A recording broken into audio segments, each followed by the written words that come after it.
اعوذ باللہ من الشیطان الرجیم بسم اللہ الرحمن الرحیم۔ یا کوئی کام کر رہا تھا تو کچھ مٹی زیادہ لگ گئی ہے تو آپ جتنی مرضی جتن کریں وہ کسی کو ملنے کے لیے تیار کیوں؟ وہ اس لیے کہ وہ سمجھتا ہے جب تک صفائی نہ ہو بندہ اپنے آپ کو خود آسانی میں محسوس نہیں کرتا۔ میری بات کی سمجھ آ رہی ہے آپ حضرات کو؟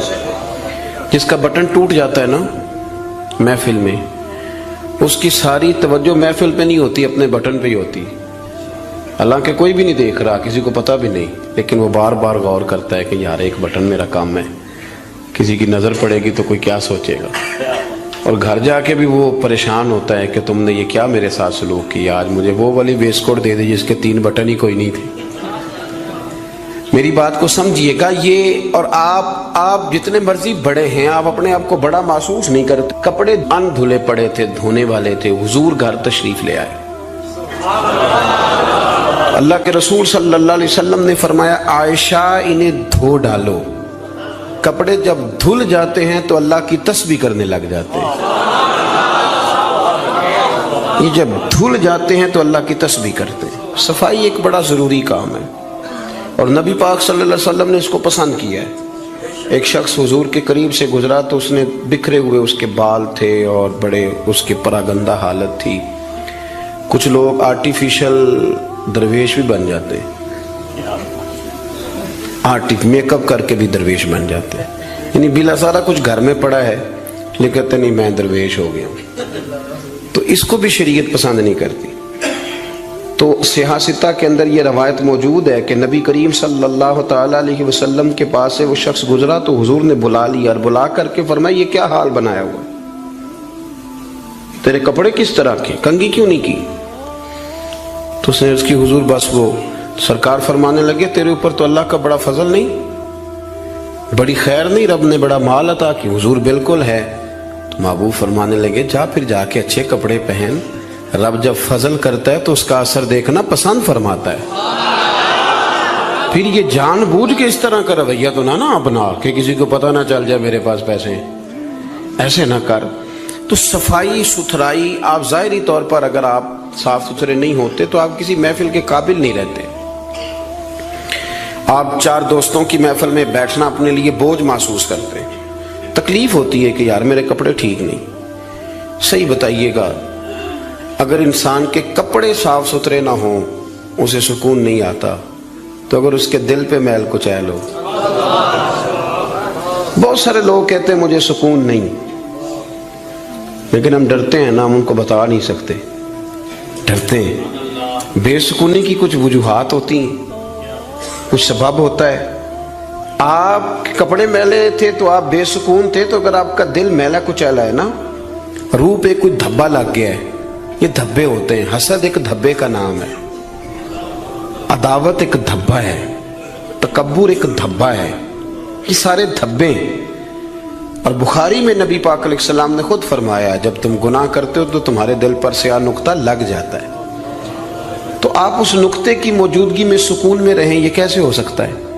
اور گناہ کی تعریف حضور نے یہ فرمائی کہ ما حاک فی صدرک، جو تیرے سینے میں کھٹکے، جو تیرے سینے میں کھٹکے، تو پریشان ہو کہ کسی کو پتہ نہ چل جائے، تو کراہت محسوس کرے کسی کا اس پر مطلع ہونا، تو ہمارے باطن کے اندر بڑی مصیبتیں، ہم حسد کرتے ہیں، بہت سارے لوگوں سے کرتے ہیں، ماننے کو تیار نہیں ہوتے، کرتے ہیں۔ بلکہ امام غزالی رحمۃ اللہ علیہ تو فرماتے ہیں کہ حسد تو پایا ہی مالداروں اور صاحب علم لوگوں میں جاتا ہے۔ وہ کہتے ہیں غریب آدمی یا ان پڑھ بندہ تو اس دوڑ میں شامل ہی نہیں ہوتا۔ اصل مسئلہ اس بات کا نہیں ہوتا کہ میرے پاس نعمت نہیں، اصل رٹا یہ ہوتا ہے کہ میرے پاس تو ہے پر اس کے پاس نہیں ہونی چاہیے تھی، ادھر کیسے چلی گئی؟ اعلیٰ حضرت بریلوی رحمۃ اللہ علیہ نے بہت ساری کتابوں کا نچوڑ ایک جملہ ملفوظات شریف میں لکھا ہے۔ اعلیٰ حضرت فرماتے ہیں حسد کرنے والا اس بندے پر اعتراض نہیں کر رہا ہوتا، حسد کرنے والا بنیادی طور پر اللہ کی تقسیم پر اعتراض کرتا ہے، اللہ کی تقسیم پر۔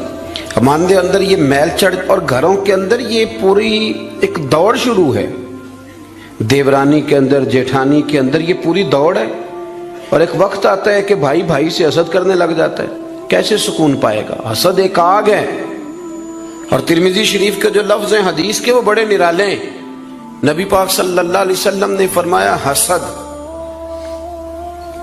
नेकियों को यूं खा जाता है जैसे खुश्क लकड़ी को आग खा जाती, यानी वो खाई जाती है, लकड़ी की अपनी कोई हैसियत बाकी, थोड़ी देर पहले वो लकड़ी थी और अब वो खाक है। हसद खा जाता है। तो और फिर मजे की बात ये कि यहाँ हुजूर ने एक और भी बात बयान की, मैं हसद नेकियों को किसको खाता है? इसका मतलब है हसद करने वाले नेक भी होते हैं, नेक लोग भी हसद, ये सरकार नहीं फरमाया ना, हसद नेकियों को, इसका मतलब है ये हसद करने वाले कुछ ना कुछ नेक भी होते हैं, नेकियां भी करते रहते हैं, हसद भी करते रहते हैं। तो वो होता ये है कि वो साथ साथ जाया होती है। हसद ना करें, रश्क करें, रश्क करें। आप कहें क्या बात है? जनाब आयशा सिद्दीका रदी अल्लाह ताला अन्हा फरमाती है मैंने सारी जिंदगी सैयदा खतीजतुल कुबरा पे रश्क किया है। क्या बात थी उस औरत की, इनका रंग भी ज्यादा गोरा नहीं था, सरकार से उम्र भी कुछ ज्यादा थी, 2 दफा पहले निकाह भी हो चुका था, पर क्या काबिल रश्क बीबी है कि जिसे अपनी सारी हयात ज़ाहिरा में मेरे नबी पाक ने याद किया है। अब रश्क करें, कहें क्या बात है, अल्लाह उसे दिया तो मुझे भी दे, रश्क से। कंजुल उम्माल में हदीस है, हजरत आयशा सिद्दीका रदी अल्लाह ताला अन्हा फरमाती हैं दोपहर के वक़्त नबी पाक सल्लल्लाहु अलैहि वसल्लम के सहाबा हुजूर से मिलने नहीं आते थे। दोपहर के खाने के बाद सरकार आराम करते थे, कैलोला फरमाया करते थे। एक बूढ़ी आ गई मिलने, उस वक़्त सहाबा नहीं आते थे, बूढ़ी आ गई और दरवाजे पे आके जब उसने अपनी आवाज़ निकाली ना, पूछा कौन है, तो उसकी आवाज़, कुछ आवाज़ें बंदा बड़ा उनका शनासा होता है ना, वो बड़ी जरा ठहर जा मुअज्जिन मेरा दिल धड़क रहा है, वो कहीं काबा गिर न जाए तेरी शोख और मस्त अज़ां से, कुछ आवाज़ें बंदे के कान में पड़ती हैं तो मज़ा आता है ना। तो वो खातून बाहर जब बोली तो सरकार दो आलम अलैहिस्सलाम आराम फरमाते फटाफट उठ गए। हुजूर ने दरवाज़ा खोला, बूढ़ी को बिठाया, खाना खिलाया, देर तक वो बातें करती रही, सरकार जवाब देते रहे। और जनाब आयशा सिद्दीका कहती हैं लोग पहले भी बड़े आते थे, पर आज जरा अंदाज निराला था, हुजूर ने बड़ी मोहब्बत की, जाने लगी तो हुजूर ने तोहफे भी बड़े ही दिए, मेरे करीम ने बड़ा ही प्यार किया, बड़ा नवाजा।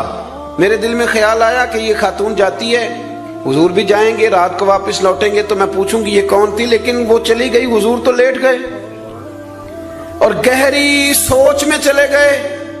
जनाब आयशा कहती है मैं कुर्बान जाऊं, मैं करीब गई, कदमों में बैठ के अर्ज की हुजूर दुनिया तो पहले भी बड़ी आती है, ये बीबी कौन थी? तो मैंने बात की तो हुजूर रो पड़े, उठ के बैठे, सरकार फरमाने लगे आयशा ये बीबी मेरी पहली ज़ौजा सैयदा खतीजतुल कुबरा की सहेली थी, उनकी सहेली थी ये। आयशा खतीजा के दौर में आती थी, खतीजा खाना खिलाती थी, वक्त देती थी, प्यार करती थी। फरमाया आज मैंने उस रवायत को जिंदा किया, हुस्नुल अहद मिनल ईमान, ताल्लुक अच्छे तरीके से निभा देना ये भी ईमान का हिस्सा है। हजरत आयशा उसको बयान कर रही, आप देखिए सहाबा एक दूसरे की शान बयान करते हैं। हजरत आयशा सिद्दीका से पूछा गया, बुखारी मुस्लिम देखिए, तवज्जो है मेरी बात पर। हजरत आयशा सिद्दीका से किसी ने पूछा नबी पाक सल्लल्लाहु अलैहि वसल्लम को सबसे ज्यादा प्यारा कौन? जनाब आयशा सिद्दीका से पूछा सबसे ज्यादा प्यारा कौन? तो जनाब आयशा कहने लगी ये साफ सुथरी बात है, सैयदा फातिमा ज़हरा। उस शख्स ने फौरन पूछा, मिशकात देखिए उठा के, उसने पूछा जी मर्दों में? तो आपने फरमाया फातिमा के शौहर अली अल मुर्तज़ा। फौरन एक दूसरे की शानें बयान हो रही, एक दूसरे की अजमतों का तज़किरा हो रहा है। मौला अली शेर खुदा करमल्लाहु ताला वजहुल करीम फरमाया करते थे मैं तुम्हें बताऊं सबसे बहादुर कौन है? हुजूर बताइए। फरमाया अबू बकर सिद्दीक। फरमाते वो बदर की रात जब हुजूर के छप्पर शरीफ का पहरा देना था, छप्पर का पहरा देना था हुजूर के छप्पर शरीफ का, तो बड़ा मुश्किल काम था, कौन वहां खड़ा हो? तो फरमाते हैं लोग अभी सोच रहे थे कि वहां कौन जाएगा, सोच रहे थे कि कौन जाएगा, लेकिन अबू बकर तलवार लेके खड़े हो गए, कहने लगे कोई और क्यों जाएगा, मैं हुजूर के उस छप्पर शरीफ की पहरेदारी करूं। तो एक दूसरे की तारीफें कर रहे हैं, एक दूसरे की फजीलतें बयान कर रहे हैं, ये रश्क करते थे। असद हमारे यहाँ ना कर तारीफ ही रहे होते हैं, पर वो हल्का सा निचोड़े तो अंदर से असर निकलना शुरू हो जाता है। लंबा भी नहीं निचोड़ना पड़ता, बस हल्का सा। कहते हैं बाकी तो सारी बातें ठीक थी, लेकिन आपने देखा है आने जाने में नखरा कितना था। बस वो निकल आया, वो निचोड़ लिया, वो गया काम से, सारा कुछ खत्म हो गया। वो एक बात में तय, हसद नहीं करें, आपको तकलीफ देगा, आप अजियत में आए। फिर एक और बीमारी है जिसका नाम तकब्बुर है। यूं झुके मिलने का नाम आजिज़ी नहीं, बल्कि हजरत सादी फरमाते मैंने बड़े झुके हुए देखे हैं, गर्दन झुकी हुई है, दिल बड़ा अकड़ा हुआ है। फरमाते ये उनकी अदा है, ये अदा भी तुझको ही ज़ेब है, तेरी आजिज़ी भी फरेब है। तो कहीं कहीं ना लोग इस तरह भी करते हैं। आजिज़ी तो दिल का नाम है कि आपके अंदर इखलास कितना है, आप कितने झुके हुए हैं, आप किस कदर प्यार कर। बहुत सारे लोगों में तकब्बुर है, मुझे मानो, मुझे तस्लीम करो। और मैं आपको क्या बात बताऊं दुनियावी लोगों की, मैं तो दीनी महफिल में देखता हूँ। ये कोई इलाके का चौधरी अगर किसी महफिल में आ जाता है तो गर्दन ऊंची कर करके नकीब को दिखाता है कि मैं पीछे बैठा हूँ, हालांकि मैं चौधरी हूँ। तो ऊंची कर करके गर्दन, आदत पड़ गई ना स्टेज पे बैठने की, पीछे मजा ही नहीं आता। हालांकि शान तो रब देता है, आप जहां भी बैठे हैं अगर आप काबिल इकराम है तो फिर आप काबिल एहतराम ही हैं। लेकिन ये लोगों पे तसल्लुत जमा के अपने आप को, मतलब कितना छोटा बंदा है जो किसी के बारे में ये कहता है कि ये मेरा मुलाजिम है। इससे क्या साबित करना चाहता है वो? ये दो जुमले कह के कि मेरे पास इतने पैसे हैं, मुलाजिम रख सकता हूँ क्या? मैं एक यूनिवर्सिटी में गया कुछ बयान करने के लिए, तो एक बच्चा मुझे कहने लगा पीर साहब एक बात बड़ी दिल में परेशान करती है, किसी लिबरल आदमी ने कर दी थी तो डरता मैं करता नहीं, कहीं मुझे कोई बेअदबी न कह दे। हमारे यहाँ एक जुल्म ये भी होता है कि अदब सिखाने से पहले बेअदबी का लाइसेंस जारी कर दिया जाता है। हालांकि पहले अदब सिखाया जाए, फिर अगर कोई बेअदबी करे तो फिर उसे बेअदब। हम अदब नहीं सिखाते लेकिन बेअदबी का ताना फटाफट दे देते हैं। मैंने कहा जनाब आप पूछें, अगर मुझे जवाब आता हुआ तो मैं बता दूंगा, नहीं तो मैं किसी से पूछ के बता दूंगा, आप बताइए। वो कहने लगे जी मुझे किसी ने कहा है कि नबी पाक सल्लल्लाहु अलैहि वसल्लम के ज़माने में गुलामी ख़त्म नहीं हुई थी। उस ज़माने में गुलाम बिकते थे और उसी तरह बिकते थे, खरीदे जाते थे, तो एक आर्डर फरमा देते गुलामी ख़त्म हो जाती। और मैंने कहा यार ये तो कोई बड़ा सवाल ही नहीं है, आप बिला वजह डर रहे हैं, ये कोई बड़ा सवाल है। ये हुजूर ने गुलामी ख़त्म कर दी थी, आप पढ़िए अबू दाऊद शरीफ, ख़त्म हो गई गुलामी। तवज्जो है मेरी बात पर? इधर देखा जी मेरी तरफ, हुजूर ने गुलामी खत्म कर दी, गुलामी रही नहीं। कहने लगे वो किस तरह? मैंने कहा अबू दाऊद शरीफ पढ़ लें। हजरत अबू ज़र गिफ़ारी रज़ी अल्लाह ताला अन्हु फरमाते कलमा पढ़ने आया, जब वापस जाने लगा तो हुजूर ने बड़ी नसीहतें फरमाई। उनमें से एक नसीहत हुजूर ने ये की, अबू ज़र याद रखना तुम्हारे गुलाम तुम्हारे भाई हैं। गुलाम तो वो रहे ही नहीं, उन्हें तो मदीने वाले रसूल ने भाई बना दिया है। आपको किसने कहा वो गुलाम है? वो गुलाम, मैं सियासता की रवायत पेश कर रहा हूँ। फरमाया तुम्हारे गुलाम तुम्हारे, इधर देखे मेरी तरफ, तुम्हारे गुलाम तुम्हारे भाई हैं। और नबी करीम ने फरमाया जिस तरह का खुद खाना उसी तरह का उन्हें खिलाना, जिस तरह का खुद पहनना उसी तरह का उन्हें। गुलाम गुलाम रहेगा जब वो आपके जैसे कपड़े पहनेगा। आप, वो अलग बात है कि जितना मर्जी वो ह्यूमन राइट्स पे बात करे, इंसानी हकूक़ की तंजीमें चलाए, गुलाम को मुलाजम को उस तरह की रोटी नहीं खिलाता जिस तरह की खुद खाता है, उसे उस तरह के कपड़े पहनाता नहीं जिस तरह के खुद पहनता है।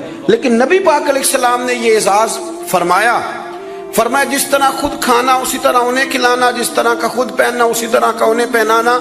और हदीस का आखिरी जुमला ये है कि सरकार फरमाने लगे उनकी ताकत से ज्यादा उन पर बोझ ना डालना, और अगर कभी उन्हें कोई ऐसा काम बताओ जो उनकी ताकत से ज्यादा हो तो फिर उस काम में उनकी मदद भी करना।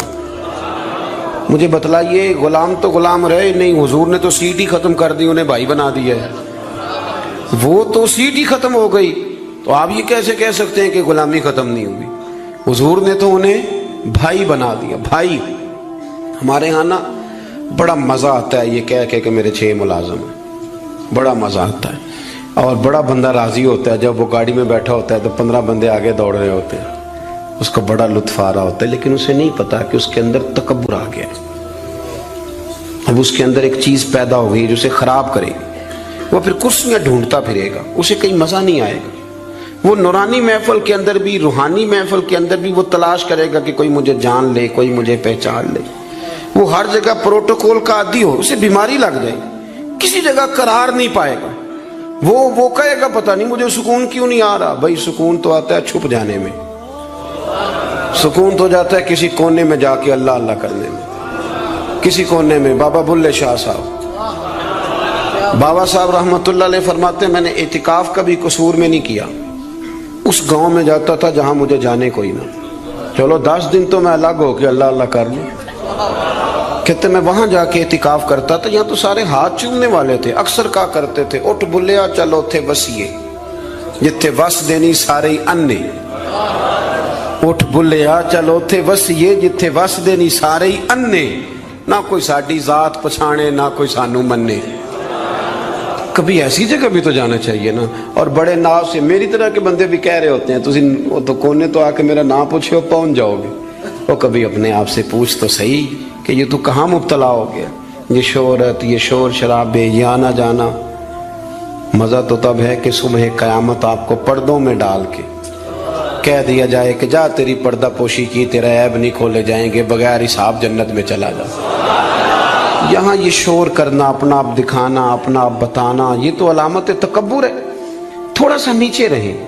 یہ ہوتا ہے کئی دفعہ کہ انسان کچھ اللہ تعالیٰ اسے وقار دے دیتا ہے تو اس کا قد اونچا ہو جائے، اس کی سیٹ اونچی ہو جائے، لیکن دل اس کا سکون میں رہے۔ امام غزالی روایت لائے ہیں، حضرت حذیفہ بن یمان رضی اللہ تعالیٰ عنہ فرماتے ہیں میں اپنے قریب محبوب علیہ السلام کے ساتھ نہ سفر کر رہا تھا، گرمی کا موسم تھا، سفر کرتے کرتے ہم ایک باغ کے قریب سے